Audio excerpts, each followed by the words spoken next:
Hai semua, selamat datang di channel Baca Saham.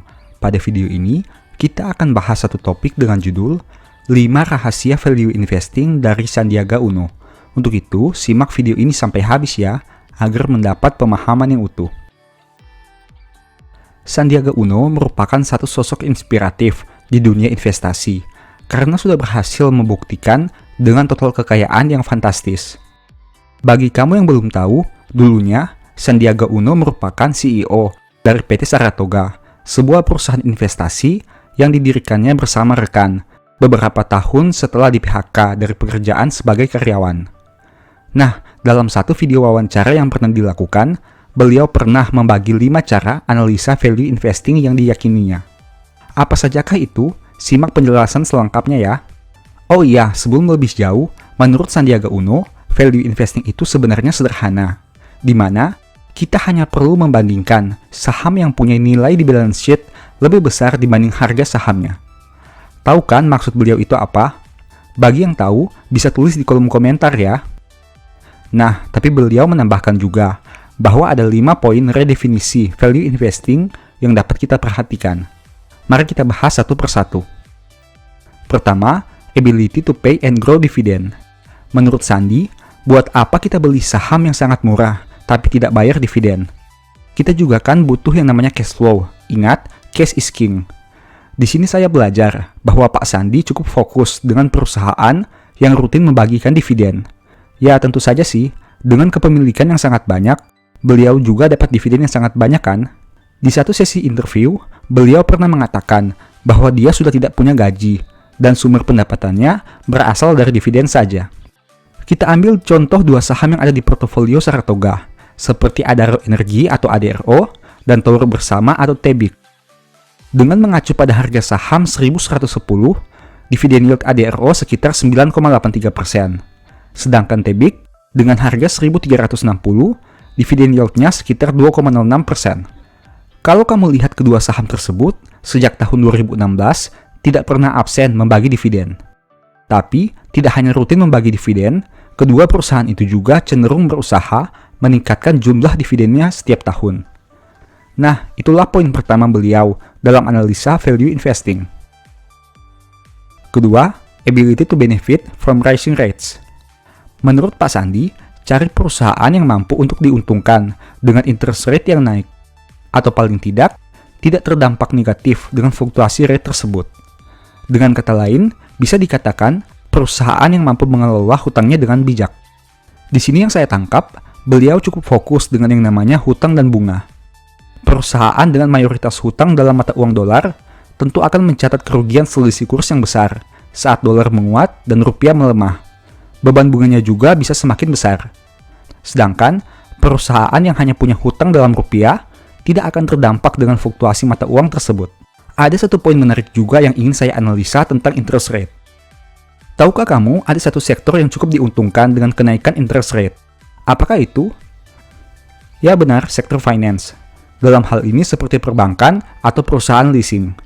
Semakin tinggi standar interest rate di suatu negara, maka perusahaan tersebut bisa menyesuaikan dengan suku bunga kredit atau pembiayaan mereka.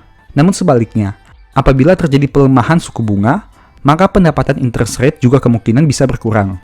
Tapi menurut saya, pengurangan tersebut juga tidak terlalu signifikan. Karena, jika terjadi penurunan interest rate kredit, maka biasanya suku bunga dana pihak ketiga juga akan mengalami penurunan.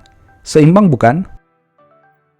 Ketiga, cyclical exposure to economic cycle. Menurut konglomerat Sandiaga Uno, cari perusahaan yang punya siklus cukup stabil dibanding siklus ekonomi. Saat ada penurunan ekonomi, perusahaannya juga tidak terlalu terdampak.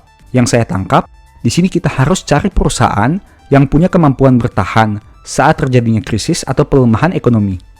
Menariknya, di tahun 2020 ini, khususnya triwulan 2, kita bisa melihat perusahaan mana saja yang mempunyai kemampuan tersebut.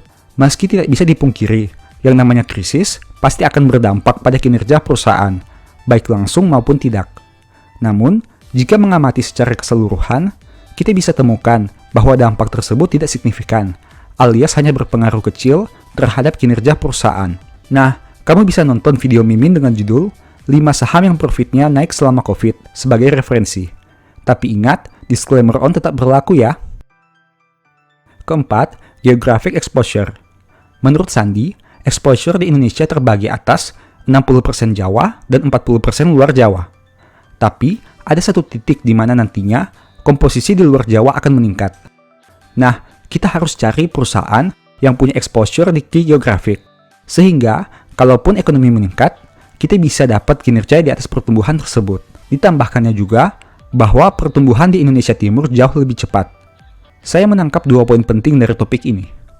Pertama, cari perusahaan yang mendominasi pangsa pasar di kota-kota besar, yang mana mayoritas perputaran uang ada di sana.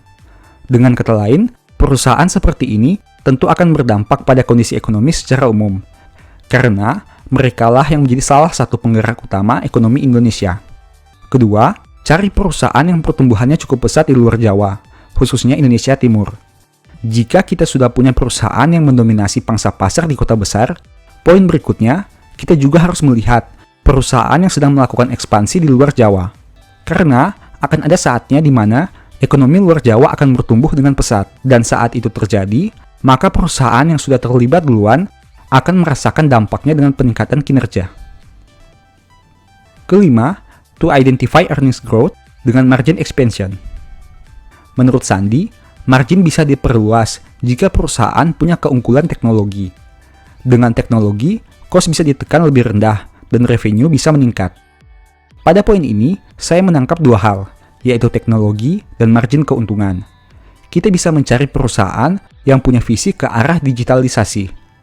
Tak bisa dipungkiri, di zaman sekarang, perusahaan yang tidak berpindah ke digital bisa tersaingi dan hilang, meskipun mempunyai nama yang cukup besar sebelumnya.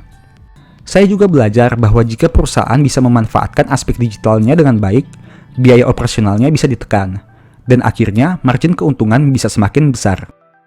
Contohnya, jika yang awalnya perbankan harus membayar tenaga kerja front office seperti teller dan customer service dengan nominal yang sangat banyak, kini dengan adanya penerapan fitur seperti setor tarik uang di mesin ATM, pembukaan rekening online, dan lain sebagainya, membuat kebutuhan tenaga kerja semakin berkurang. Dengan begitu, biaya tenaga kerja bisa ditekan dan meningkatkan margin keuntungan perusahaan. Nah, sudah tahu kan apa saja pertimbangan Sandiaga Uno dalam melakukan value investing? Oh iya, jika kamu ingin nonton video lengkapnya, silahkan search saja video dengan judul berikut ini ya. Untuk menghormati dan menghargai pemilik channel yang menyajikan informasi ini, tentu saya harus mencantumkan sumbernya juga bukan? Jangan lupa untuk subscribe channel Investor Academy Indonesia ya, materi videonya sangat bermanfaat dan menarik. Mari kita dukung terus YouTuber saham yang sering membagi ilmu berkualitas. Ilmunya kan dibagi gratis, apa salahnya jika kita pencet subscribe, like, dan nonton videonya. Demikianlah informasi pada video ini. Semoga bisa bermanfaat bagi kamu semua. Anyway, thanks for watching. Jangan lupa subscribe, aktifkan lonceng notifikasi, dan share video ini. Sampai jumpa di video berikutnya ya. Bye-bye.